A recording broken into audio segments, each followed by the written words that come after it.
சாகுபடி பரப்பு உற்பத்தியை மேலும் அதிகரிக்க தமிழ்நாடு முந்திரி வாரியம் என்ற தனி அமைப்பு உருவாக்கம் செய்யப்படும் என்று தெரிவிக்கப்பட்டிருக்கிறது. இதுகுறித்த கூடுதல் விவரங்களை வழங்குகிறார் செய்தியாளர் கண்ணன் விவரம். நிச்சயமாக தமிழகத்தில் முந்திரி சாகுபடி பரப்பை அதிகரிக்க தமிழ்நாடு முந்திரி வாரியத்தை உருவாக்கி தமிழ்நாடு அரசாணை பிறப்பித்துள்ளது. இது தொடர்பான தகவலை வேளாண்மை மற்றும் உழவர் நலத்துறை அமைச்சர் MRK பன்னீர்செல்வம் அறிவித்துள்ளார்.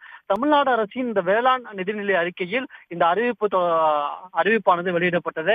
அதன்படி 10 கோடி ரூபாய் ஒதுக்கீட்டில் தமிழ்நாடு முந்திரி வாரியம் அமைக்கப்படும் என்று அறிவிக்கப்பட்டது. இந்நிலையில் இந்த வாரியத்தை உருவாக்கி தமிழ்நாடு அரசு அரசாணை வெளியிட்டுள்ளது. அதன்படி இந்த முந்திரி வாரியம் கடலூரை தலைமையிடமாக கொண்டு செயல்படும் என்று அறிவிக்கப்பட்டுள்ளது.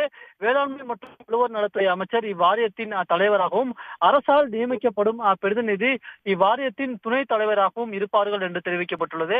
மேலும் பல்வேறு துறை அதிகாரிகள் கொண்ட 12 பேர் இந்த வாரியத்தின் உறுப்பினர்களாக செயல்படுவார்கள் என்றும் தெரிவிக்கப்பட்டுள்ளது. மிகவும் முக்கியமாக கூற வேண்டும் என்றால் தமிழ்நாட்டின் முந்திரி உற்பத்தி முந்திரி தொழிற்சாலைகள் தேவையை முழுமையாக பூர்த்தி